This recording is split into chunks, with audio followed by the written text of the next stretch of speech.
Falou, falou o Senhor a Moisés e a Arão, quando o faraó vos disser, fazei milagres, que vocês acreditem, dirás a Arão, toma o teu bordão e lança-o diante de faraó, e o bordão se tornará em serpente.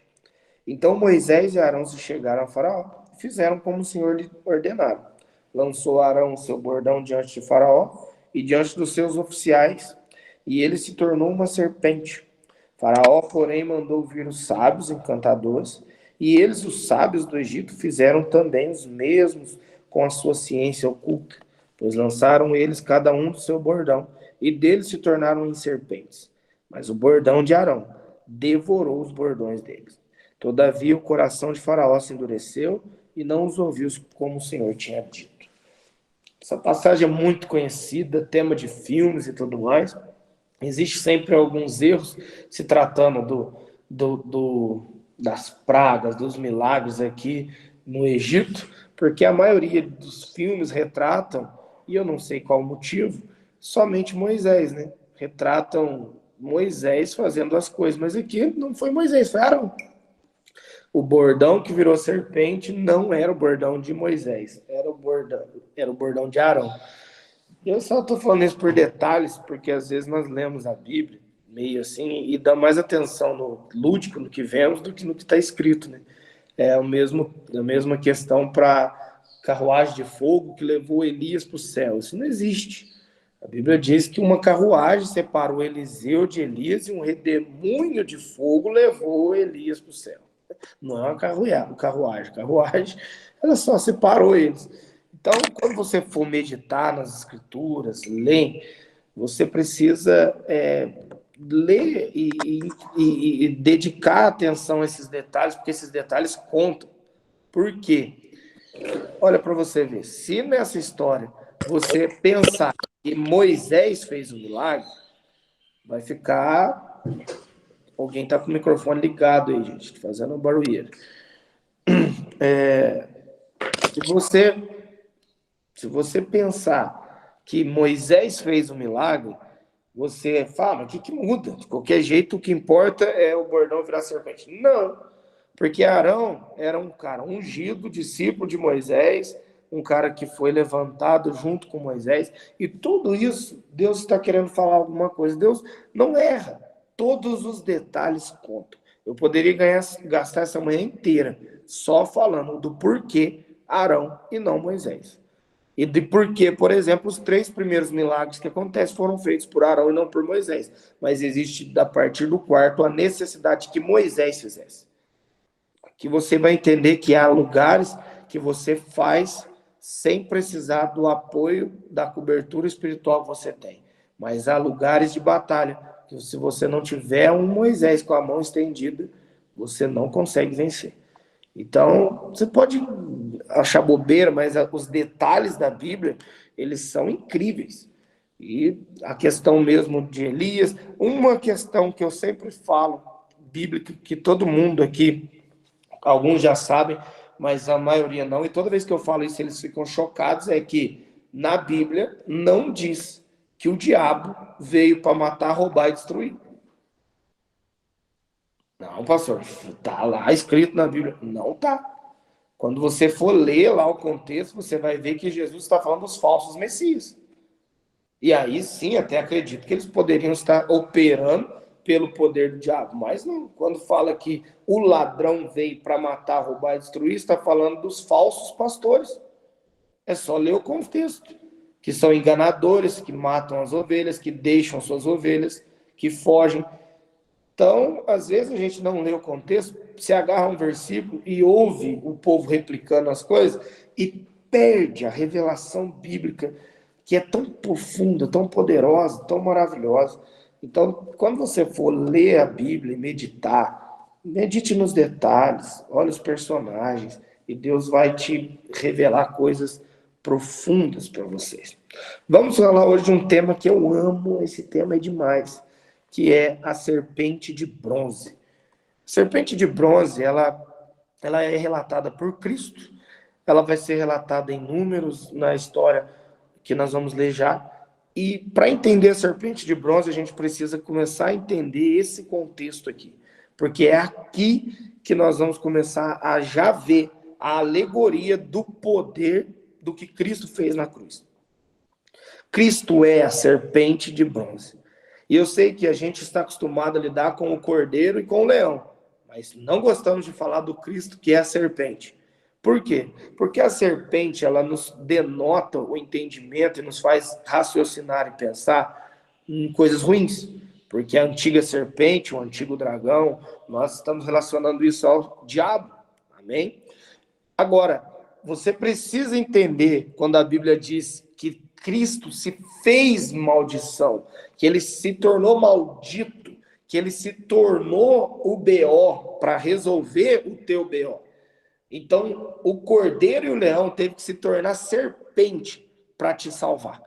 E para você entender isso, você vai ter que ler um pouco sobre isso, e é incrível.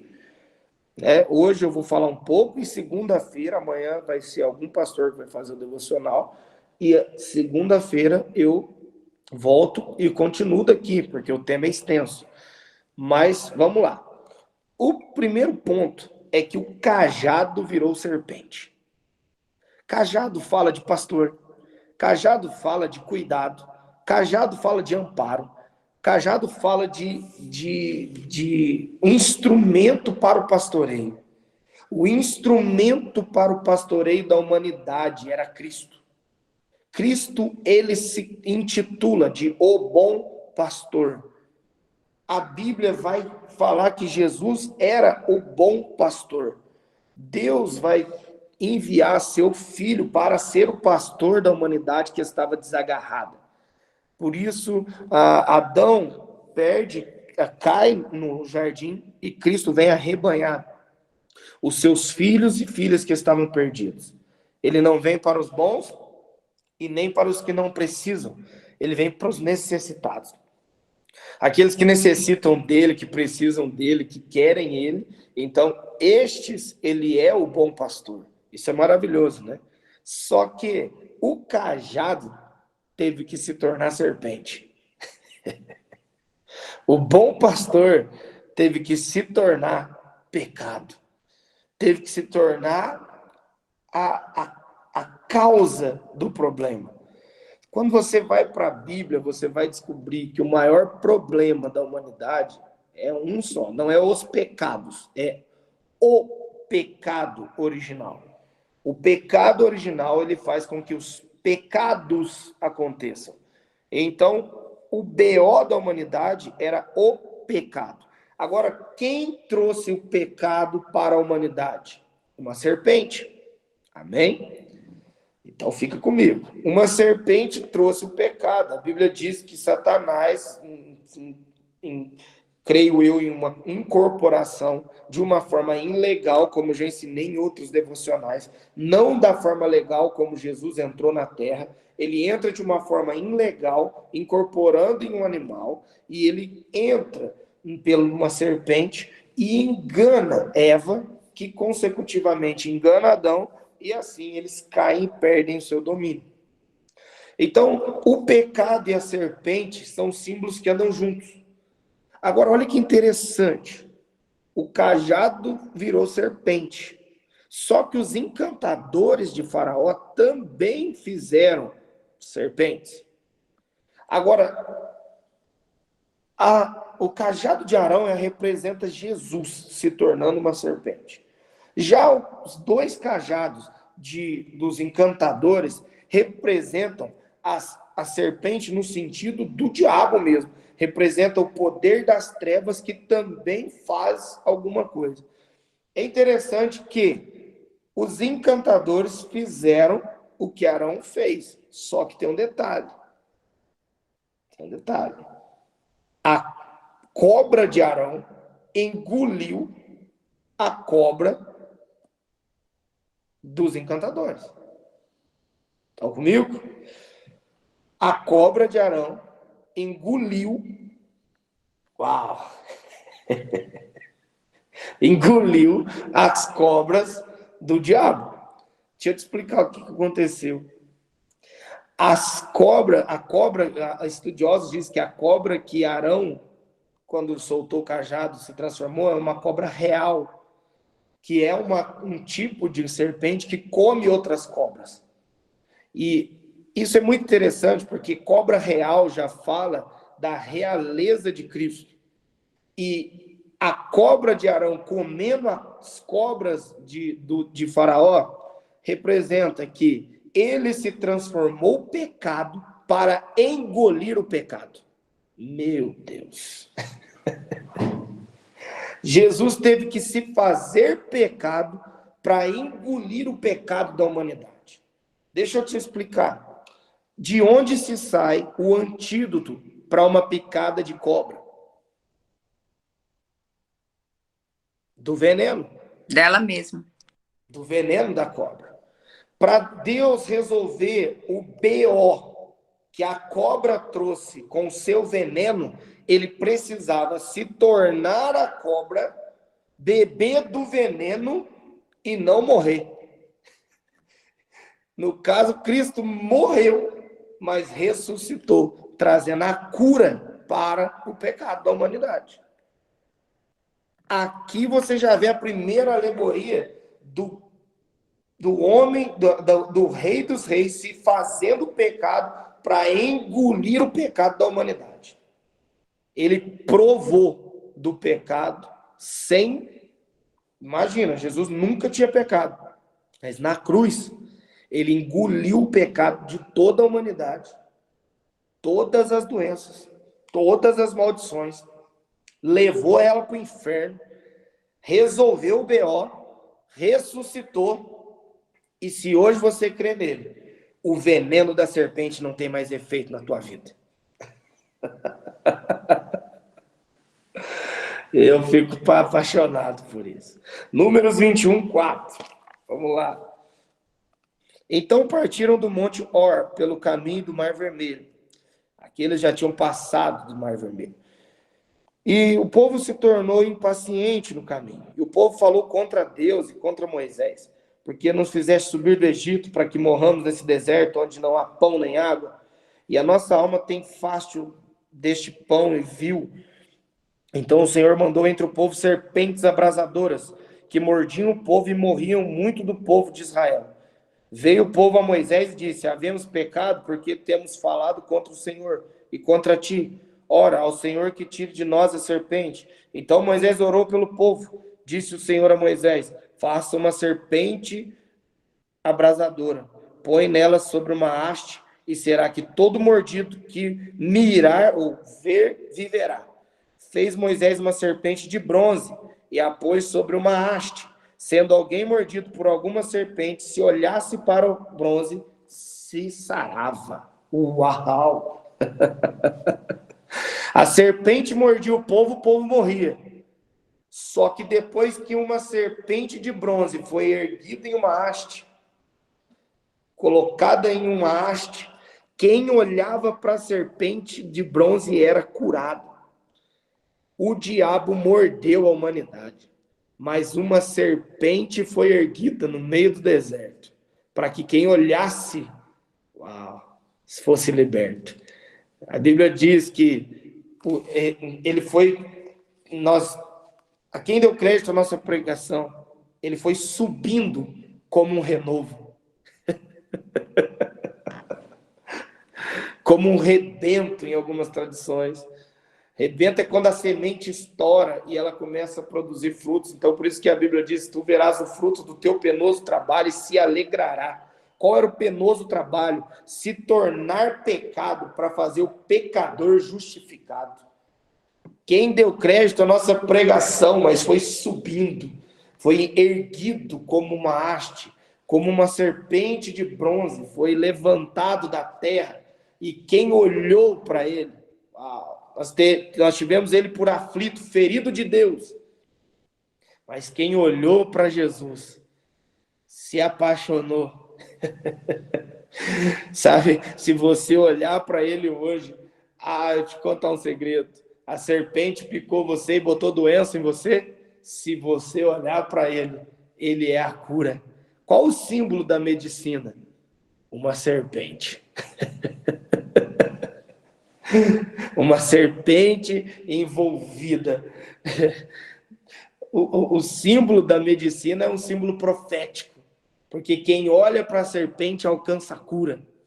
Se a serpente te mordeu e trouxe miséria, se você olhar para a serpente que foi erguida no deserto, que foi tida como aflita de Deus, bom, você vai olhar e vai ser curado.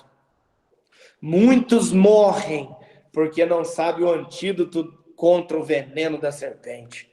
Mas hoje eu estou te dizendo que sobre o antídoto, eu estou te dando o antídoto para as mordidas que o diabo tenta te dar durante a vida. Você precisa entender que a serpente mordia, quem olhava era curado. Sabe, Jesus ele deu um golpe mortal em Satanás na cruz, porque os dois morreram na mesma batalha.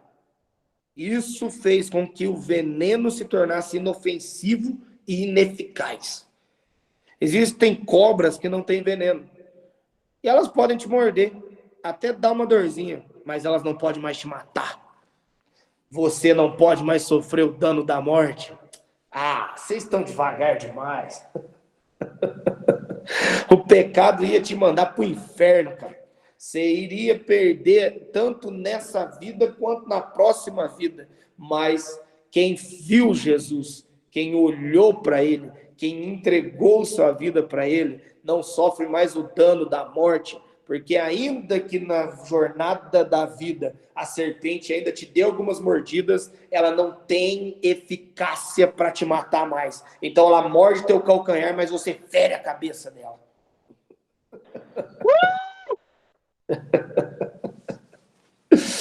Ai, meu Deus, quem olha para a serpente de bronze levantada, alcança a cura. Jesus é a serpente que comeu a serpente. Ei, carábias. João 12:32. João 12:32 diz: e de modo porque Moisés levantou a serpente no deserto, assim importa que o Filho do Homem seja levantado, para que todo que nele crê tenha a vida eterna. Quem crê em Cristo não sofre mais com o veneno da antiga serpente. Na luta, na batalha dos dois ali, o que o diabo não sabia é que a morte de Cristo matou ele também. Porque qual era o veneno de Satanás? O pecado. O que Jesus levou sobre a cruz, gente? Os nossos pecados e o nosso pecado. Você não pecou no jardim, foi Adão, mas você colhe o resultado, sim? Você também não estava numa cruz, mas você também pode colher o resultado dela. Amém. Se um inocente morreu, você pode ser justiça de Deus. Aonde o diabo atuava, agora quando você chega, ele é esmagado.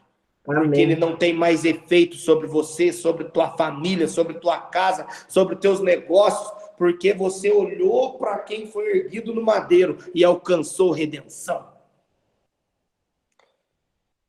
Meu Deus. Jesus deu um golpe mortal em Satanás. Foi mortal. Por quê? Quando Satanás falou assim, matou ele, morreu. Ele pegou o pecado. Ele era santo, mas quando ele foi erguido, mãe, ele se tornou pecado. Então o diabo levou ele para o inferno. Foram juntos. Só que Deus e seus planos. Quando ele recebeu o pecado, Ruth, ele recebeu parte de Satanás. Você precisa entender isso. Ele recebeu o veneno de Satanás. Se tornou uma serpente. Só que o que Satanás não sabia é que ele era uma serpente real. E que ele iria engolir Satanás. Jesus engoliu Satanás na cruz. Foi para o inferno, vomitou Satanás lá, ressuscitou e trouxe eu e você de lá. Nos tirou da sombra da morte e nos levou para o reino do seu amor. Meu Deus, se você entender isso, meu amigo, se você entender isso, o diabo está perdido. Se você entender o que aconteceu quando Jesus foi levantado, isso vai mudar a tua vida. A velha serpente não vai mais ter poder para te afligir. E você vai alcançar a lei do Espírito e da vida. Porque o pecado que te aflige não pode mais te afligir se você olhar para a serpente de bronze que foi Jesus.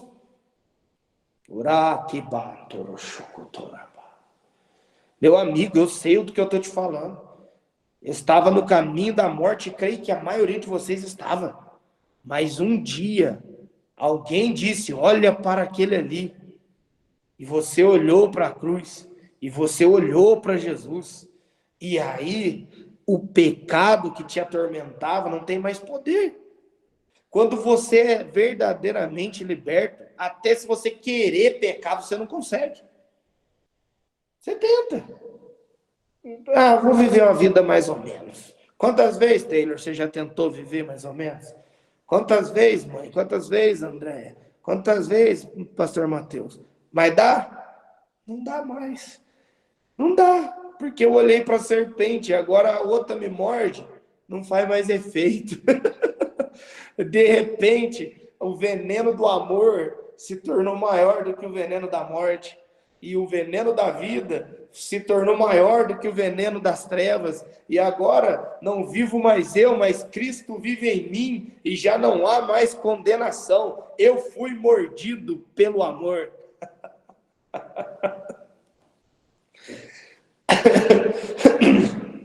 Quando eu leio, né, serpente no deserto, eu tinha uma dificuldade com esse texto, porque eu falava, mas Deus, eu acho tão bonito Jesus Cordeiro, eu acho que tão bonito Jesus Leão, mas na hora de ir para a cruz, o Senhor não falou que foi um cordeirinho para a cruz, o Senhor fala que foi uma serpente levantada. Jesus diz, assim como Moisés levantou a serpente, é necessário, que aqui é lindo, que o Filho do Homem seja erguido.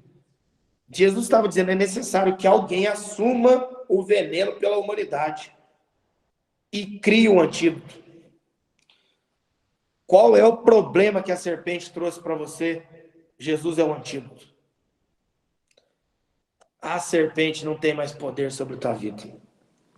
E se por um segundo só você contemplar o que aconteceu na cruz, meu amigo, você vai viver e a lei do Espírito da vida vai te invadir. Vai te invadir. Ainda temos 5 minutos, já vou até dar mais uma pincelada aqui. Do que era feita a serpente? Bronze. Sabe o que é o significado do bronze na Bíblia? Justiça e juízo. Alguém estava recebendo o juízo de Deus, a justiça de Deus. Por isso que diz que se um justo se fez pecado, um pecador pode ser justificado. Jesus é a serpente que recebeu a ira de Deus. Por isso que ele foi esmagado, moído, e todavia agradou Deus em moê-lo e fazê-lo enfermar. Deus moeu Jesus na cruz para te salvar. Todavia agradou o Senhor a moê-lo e fazê-lo enfermar. Tomou o pecado de muitos e com os malfeitores foi contado. Meu Deus, isso é Isaías 53, cara. Isso é Isaías 53. A serpente tinha que ser de bronze, Ruth, não podia ser de ouro, nem de madeira, nem de prata, não, tinha que ser de bronze, porque na cruz Jesus recebeu a sentença de Deus que era para vir sobre você, porque você compactuou lá no jardim com a serpente, mas alguém se tornou serpente no teu lugar, foi para o inferno no teu lugar, para que se você crer nele, você não tenha mais morte, mas sim a vida eterna. Chacatarabadá. Ora, ninguém subiu ao céu, senão aquele que de lá desceu, a saber, o Filho do Homem que está no céu. E do modo que Moisés levantou a serpente no deserto, assim importa que o Filho do Homem seja levantado, para que todo aquele que nele crê tenha a vida eterna. A serpente, velha serpente, não tem mais poder. Porque, como diz a canção, o leão esmagou a serpente, teu rugido foi ouvido para sempre. Então, de repente, o meu coração bradou. Quando o leão gritou, está consumado, meu irmão. Ele matou a serpente na mesma batalha que ele morreu. Só que a serpente não pôde ressuscitar. Ele ressuscitou, ele vive está, e com poder e glória ele voltará. Ai, ai, ai, que coisa maravilhosa. Sabe o que é lindo, Ruth? A Bíblia diz que depois que a serpente engoliu Arão, pegou ela e ela voltou a ser um cajado. Quando Deus chama Moisés para libertar o povo, ele diz: que eu farei? Não tem nada. Que você tem na mão? Um bordão. Joga ele no chão. Jogou, ele virou uma serpente. Ali Deus estava dizendo: este é o caminho da libertação. Ali Deus já estava dando sinais de como seria. Ele se tornaria serpente para libertar os cativos. O Espírito do Senhor está sobre mim e ele me ungiu para dar vista aos cegos, liberdade aos cativos, tirar das prisões. Meu Deus, tem alguém aí nessa manhã? Uau! Se você entender o que Jesus fez, cara, quando Arão pegou, ele não permaneceu serpente, era um mistério que o diabo não entendeu. Quando ele matou Jesus, ele achou que tinha matado, falou: bom, é mais uma serpente, é mais um igual a mim, só que não sabia que ele voltaria a ser o bom pastor. Porque quando Deus pegou, quando o Espírito desceu e tirou o meu amado da morte, quando o Espírito bateu na porta do inferno e arrancou Jesus de lá, ele voltou a ser o bom pastor, e o diabo continuou como a serpente. E então se cumpriu o que foi prometido a Eva: da tua semente virá um, que a serpente vai ferir o calcanhar, mas ele vai esmagar a cabeça da serpente. Meu Deus, meu Deus. Ferir o calcanhar tem a ver com Jesus recebendo todo o veneno e tornando o antídoto. Meu Deus. Por isso que você é salvo pelo sangue. O sangue de Jesus se tornou o antídoto contra a antiga serpente. Bom, 6h59, que tempo precioso. Desde essa semana inteira eu estou tentando falar disso. Eu amo esse assunto. Pastor, mas nós não estamos falando sobre autoridade em 3 mundos? Sim, eu estou te ensinando como você tem autoridade para destronar Satanás. Olhando para a serpente. E se você for orar para alguém e a pessoa endemoniar, tá aí o caminho. Em nome de Jesus, saia. Porque eu tenho um antídoto. Eu agora tenho o sangue de Jesus. E se tem alguém que está sendo maltratado pelo veneno da serpente, tudo que eu preciso é impor as mãos e liberar o que me curou. Por isso que agora eu sou carta viva para esmagar a serpente nessa terra. O embaixador celestial. Agora, onde o pastor José, o Bruno, a Daniela, a Rosilene, a Marli chegar, a Lisandro, o Leandro, aonde vocês chegarem, ele também chega. Então, se o antídoto não fez efeito na tua vida, o diabo tem poder sobre ela, não tem mais. Então, o que você faz agora? Você agora é o agente de cura do céu. Você é a vacina de Deus agora. Não teve a vacina para o Covid? Toma vacina, não pega mais? É meio bagunçado esse tema, mas vamos usar isso aqui. Você toma a vacina, aquela doença não faz mais efeito. Não faz. Então, você tomou a vacina. Quando você olhou para a serpente de bronze, tomou a vacina. E agora você é a vacina de Deus para a terra. Tá tudo em caos, tá tudo lascado, até que você chegue como agente de cura. Ide por todo mundo, pregai o evangelho, curai os enfermos e expulsai os demônios. Você tem poder para expulsar o demônio e para curar os enfermos, porque você foi picado pelo amor. Amém, gente? Orem por mim. Vou estar viajando hoje de noite. Amanhã nós vamos estar em Fortaleza para uma noite de avivamento. Estou crendo que vamos ser vacina de Deus para muita gente. Vai ser loucura, vai ser doideira, vai ter cura, milagre, unção, poder. E orem aí para que nós façamos a vontade do Pai. Deus abençoe. Amanhã cedo, pastor Mateus está com vocês, tá?